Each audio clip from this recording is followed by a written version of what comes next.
Welcome back. This is my forge cart.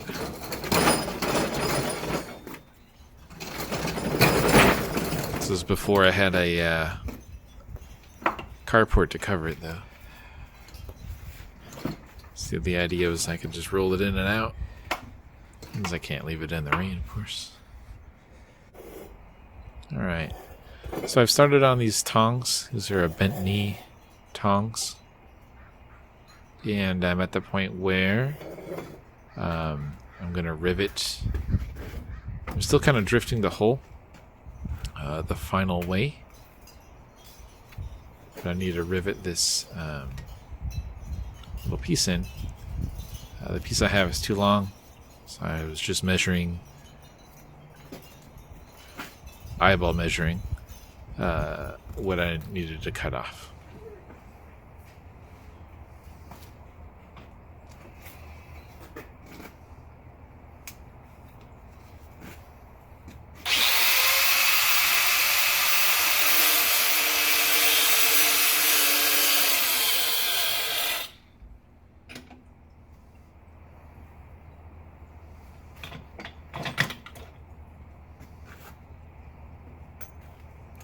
I didn't tighten the vise down enough, so the piece is kind of wobbling about as I was cutting it.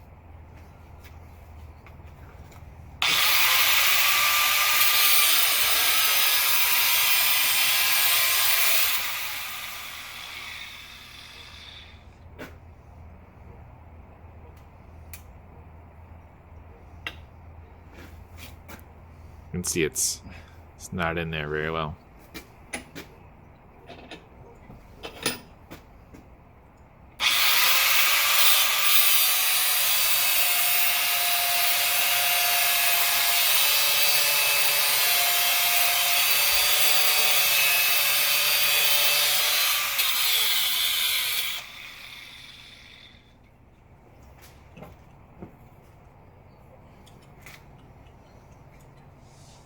I'm done with the cutoff tool, so I'm just putting that back. And there's a little plug you can't see over there where the cart's plugged into the wall, and it has a multi-port power supply.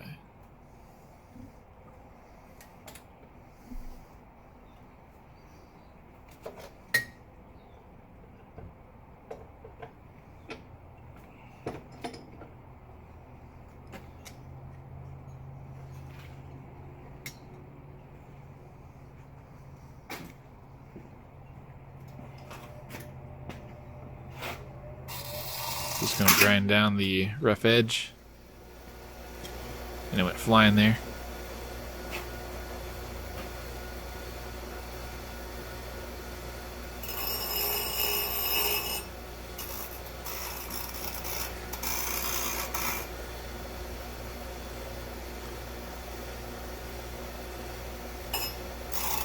I'm trying to bevel the edges a little bit so I can use it to finish my punching of the holes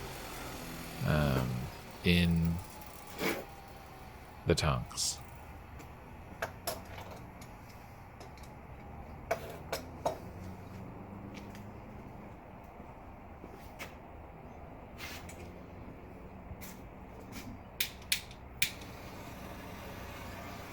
Go ahead and start everything back up. I do tend to turn that thing on and off just as I need it. If something's not in there, I tend to turn the gas off.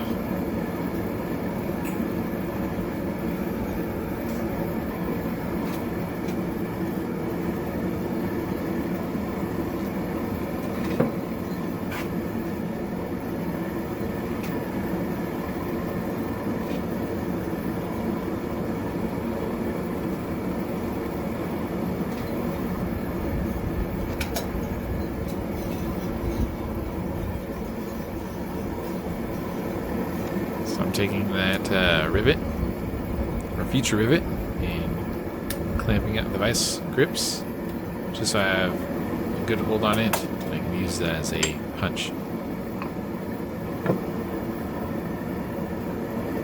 I'm always fiddling with the always fiddling with my tools and moving them about or putting gloves on and off. I haven't gotten a rhythm yet. Decided to use a respirator now, just because of the forge that I have. It uses K-wool, which is this ceramic wool stuff, and it has a rigidizer on, which prevents it from becoming an aerosol. Basically, the ceramic stuff will disintegrate and just turn into almost like a gas, aerosol out of there, and you do not want to breathe that in. So my rigidizer job wasn't done ultra well. There's other spots on there that are still exposed, so I just generally decided, hey, I'll just wear a mask. Someday I'll replace that. Since I'm doing a voiceover anyway, you're not missing anything. Just be fiddling around again. Just killing time, waiting for that thing to heat up. And those buttons on the apron, I never knew they were, unbuttoned. Never looked down.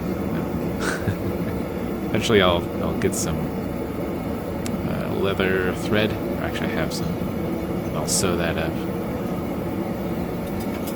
No need to even have buttons there, really. Just a permanent fixture would be good.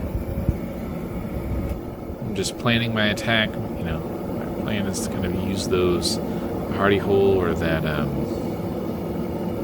hole. I forgot what that's called. So is it Indian hole or picture hole? Picture hole, that's what it is. Or picture hole. I don't know. Alright, so it's hot enough. Nice bright orange. I'm using my cable hold down tool kind of for the first time there. Made that in a previous video. The first video. And I had made these tongs in an initial video, but it wasn't good, so I just sort of excluded it. You can see I've punched through there pretty good on. At some point, this was they're pretty good. So I'm dipping it in water. I just need that. Not plastic anymore. Plastic's the phrase, or I don't know, it's the phrase I call metal when it's at a state that, it acts kind of like plastic, or not like plastic, but easily movable, I guess.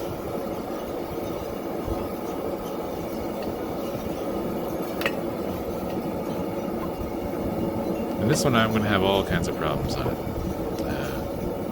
What's going to happen is that hole is kind of off to the side a little bit. And there is a snag inside. You can see I'm deforming the hole. And that snag cools. Locks that thing in pretty good.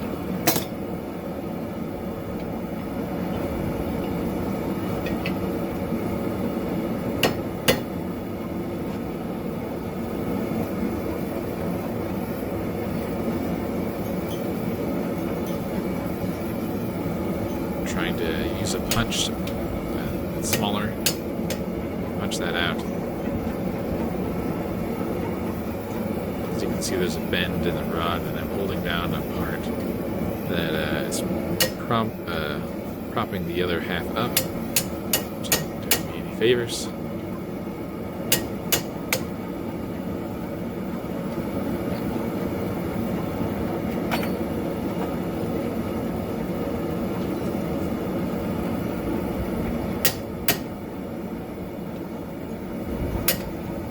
got this big punch here recently. That's the next set of tongs. I'll be using that one to punch the hole because the other one melted.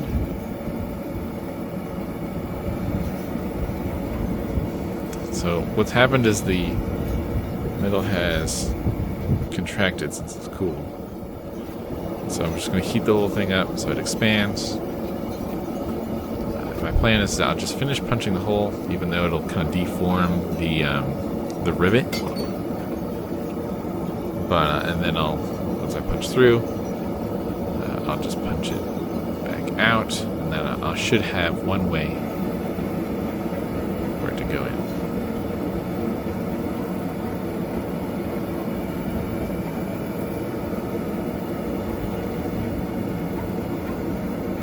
Some stretches here, so I'm actually listening to music while I'm doing this.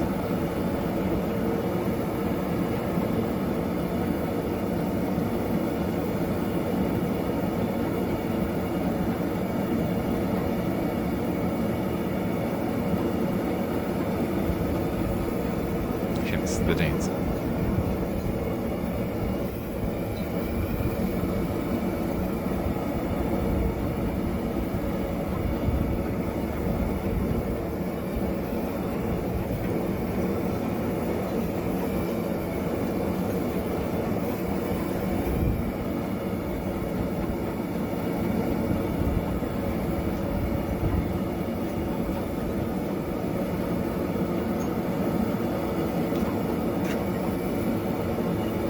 Some of these heats I'll cut out. So I'm going to use that butcher hole. Try to keep everything kind of straight and lined up. I try not to let things get too askew just because I don't really know what I'm doing. So, and I figure do yourself a favor by keeping everything kind of neat and tidy. So I'm a long ways from actually accomplishing that. So I attempt to do. Alright, so I'm trying to punch it out while it's hot. And you'll see here.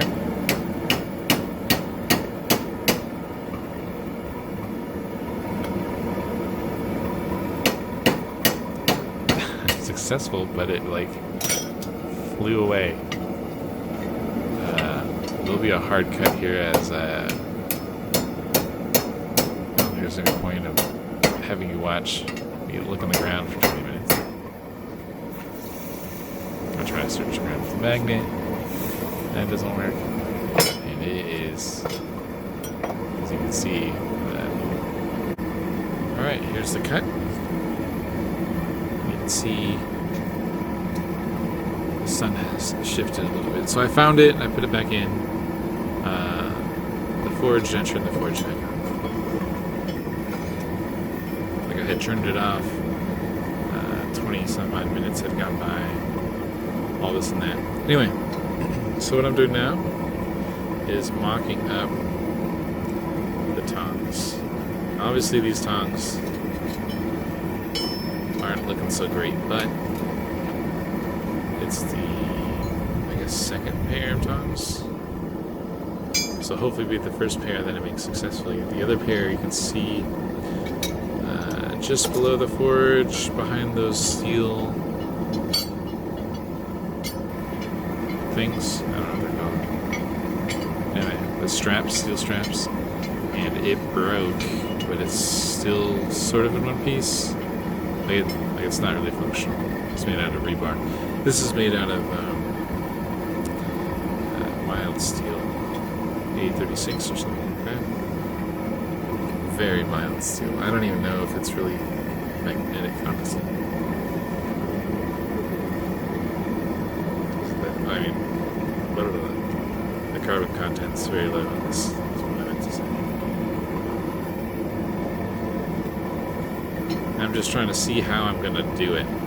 So I was thinking I'm going to pull one up, and then I'll feather it under. Eventually I kind of just decide to do one at a time.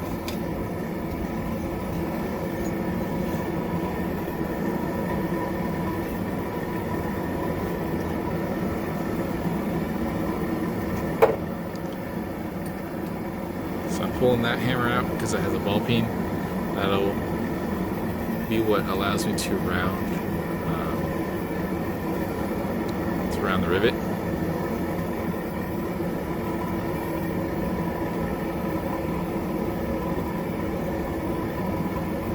Now we're just waiting for things to heat up.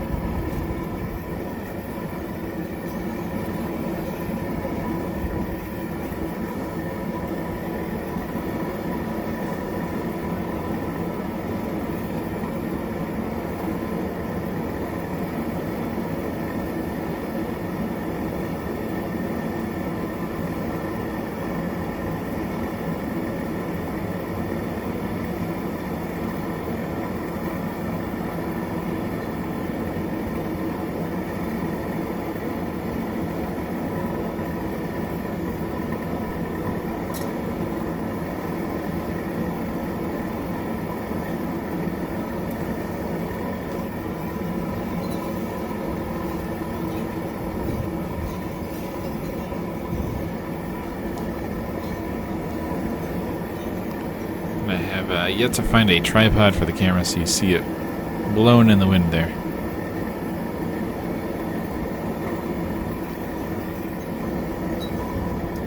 Essentially just using a C-clamp that has tied on to a ladder. And that's what I'm filming this with. I got a little phone there hanging sideways. And a C-clamp. Literally swinging in the breeze. Alright, I'm going to turn it off. And that's because I have nothing else that's going to be in there. And I have my rivet. See, it's pretty hot.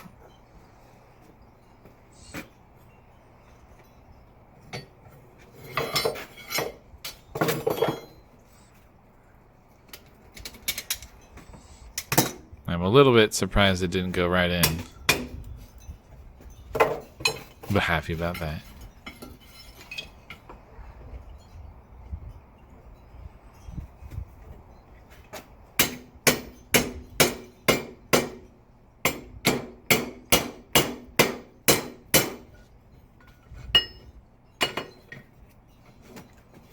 So this is why I punched the hole earlier, so that this would fit without any fuss. As you can see, no fuss at all.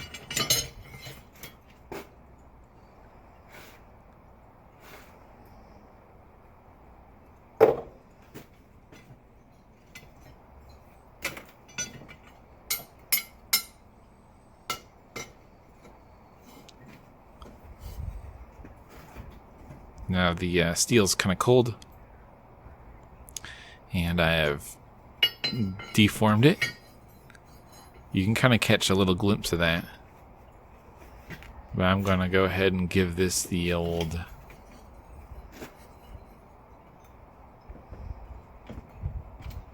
college try here.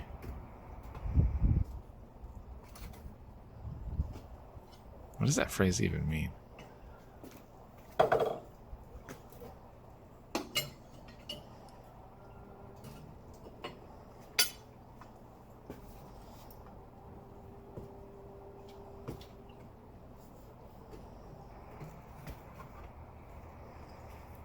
So my little hold down tool, I still have some adjustments I need to make for that. It is not in a good state. But it does work. And it's not really that in the way. So I think I'm trying to line it up with the pritcher hole. I hope that's right. I maybe just made that up. But I'm pretty sure it is called the pritcher hole. So the hardy hole is the big square one. It's the 1-inch square. The pritcher hole is the other one. I don't even know what it's for. I use it for this. Maybe that's exactly what it's for. Later on I'll have a I'll need to make a tool that makes rivets just like this one kind of size. So it's not all bent out of shape, so it's not, you know, all warped and stuff. But I need a pair of tongs to get all that stuff in and out. And so this is the first tool I need to make to then start making other tools. So I need a pair of tongs to make a pair of tongs. So now I have a pair because this was successful. For the most part. So now I recognize that the end is a little bit wonky, and I'm trying to just flatten those things back down.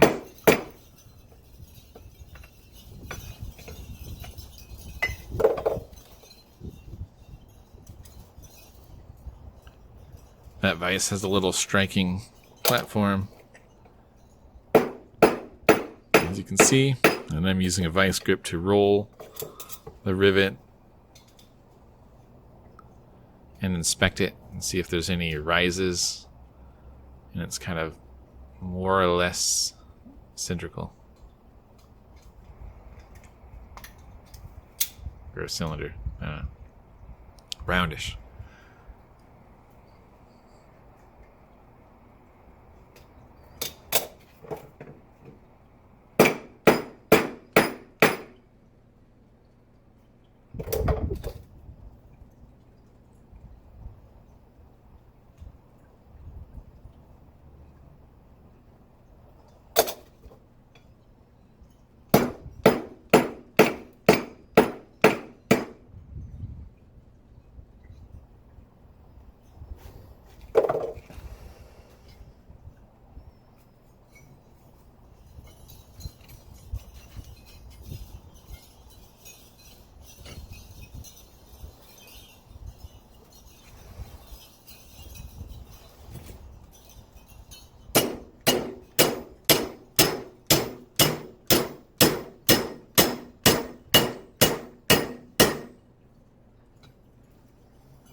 I managed to drive it through.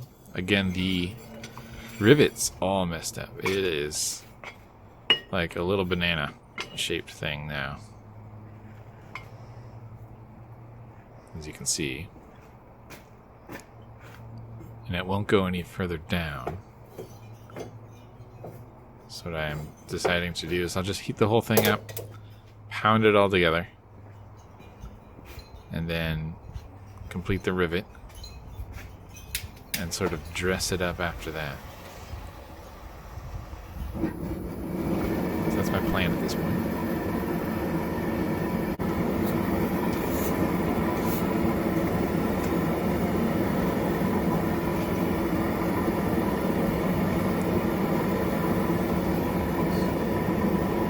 I did a cut there, but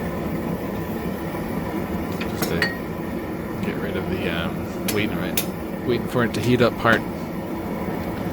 So here I'm just going to try to smash it kind of together, mostly the rivet part.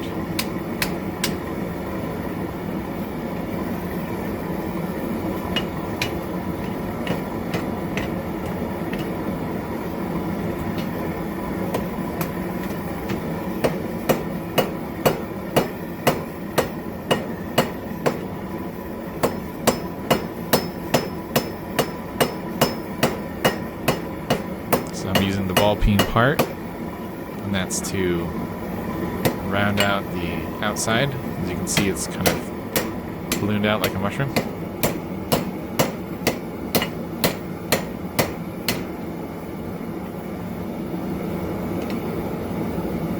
I'm kind of trying to compress them together so that those two pieces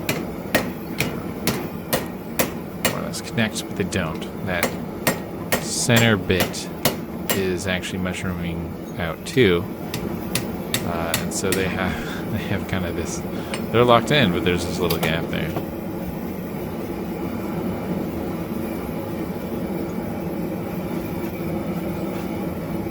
Again, later, if I get it, I'll make a tool that I can create these rivets pretty easily. Basically, you just need a tool to mushroom out the one side while keeping the rest of the bits centered.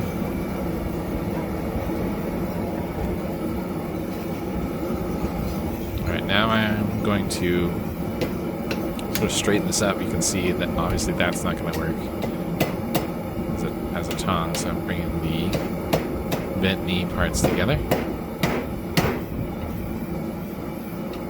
I'm just trying to straighten this out a little bit. One thing you also will do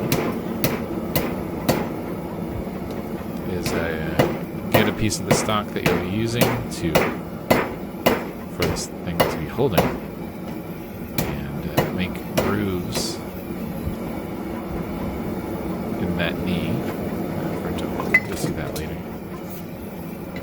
So it's pretty much straight-ish.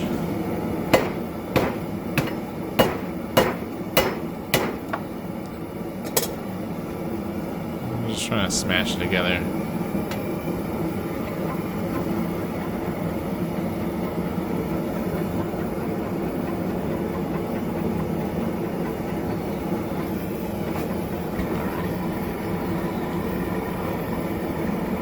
What I want to do next is, you see that rod in that vise?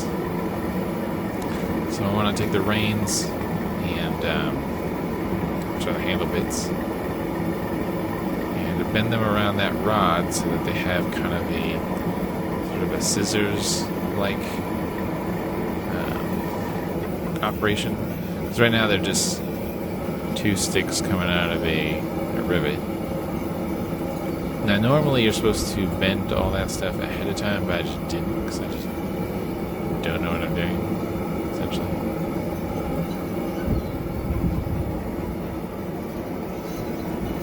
And I've seen these bent knee ones made without it, but those didn't turn out like mine. So I was following a method, but there's some finesse there that I'm just not knowing what that is.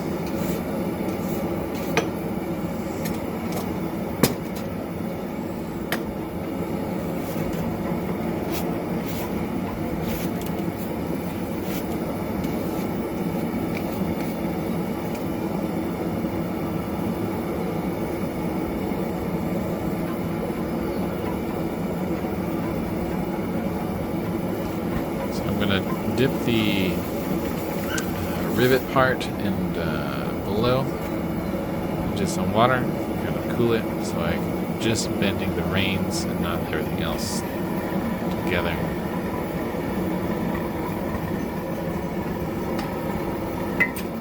That gives them a little separation like that, you see?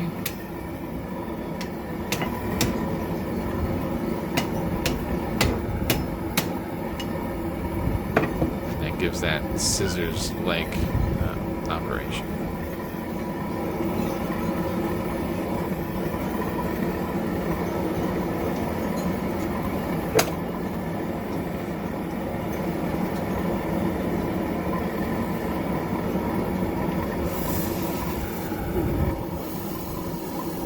So I'm cooling the reins. Their heat's getting through my glove, and I don't need them hot anymore, so I'm just going to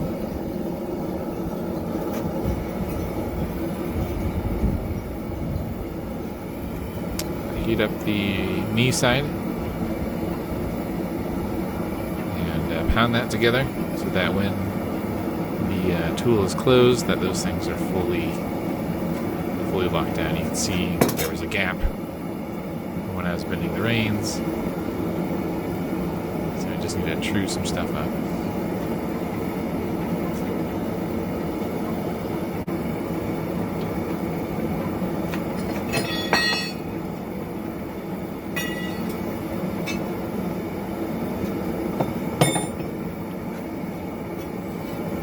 The intention here is this is some of the stock that I'll be using.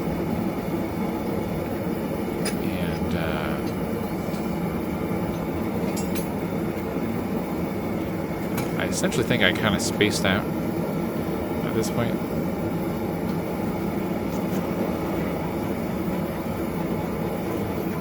Because this doesn't work out.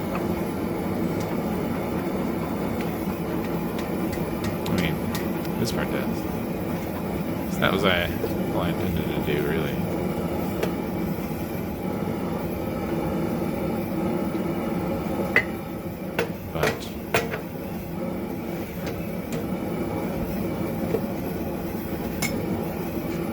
create little grooves so that it has a center point to hold that stock.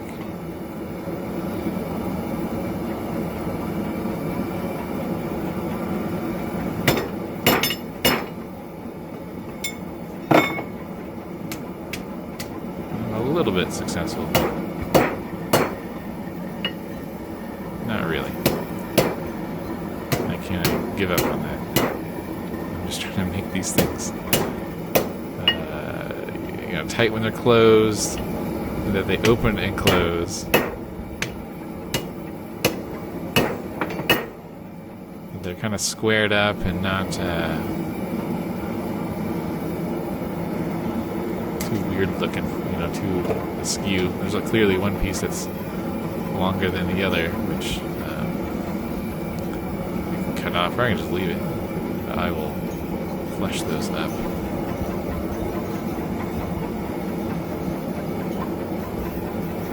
Just making sure the action works well.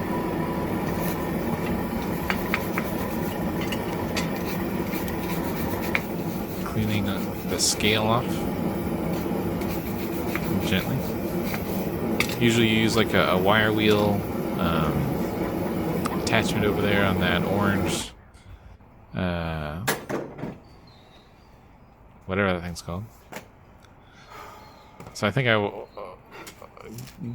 gathering a few things, so I'm just going to now coat the tool in some linseed oil, which will protect it from rust and that sort of stuff. You don't need it on the working end.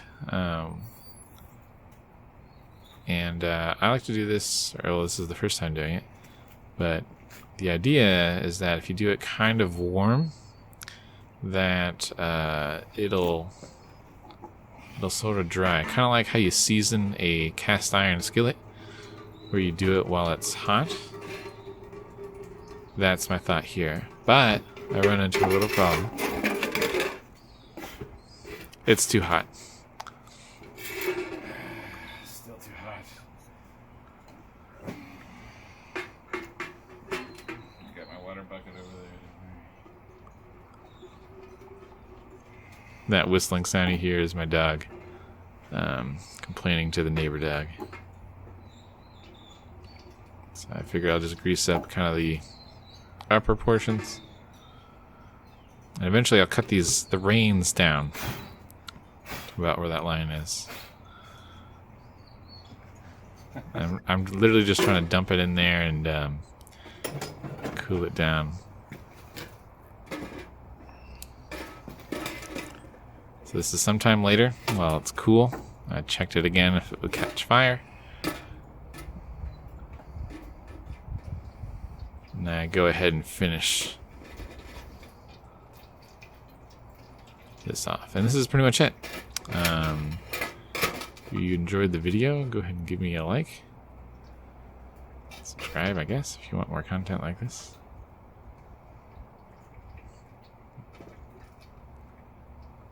And that bucket will eventually be filled with linseed oil, and I can just dump things in there. But I am very clearly just figuring this out as I go along. I was looking for a rag earlier, but yeah. Alright, I think that's pretty much it here.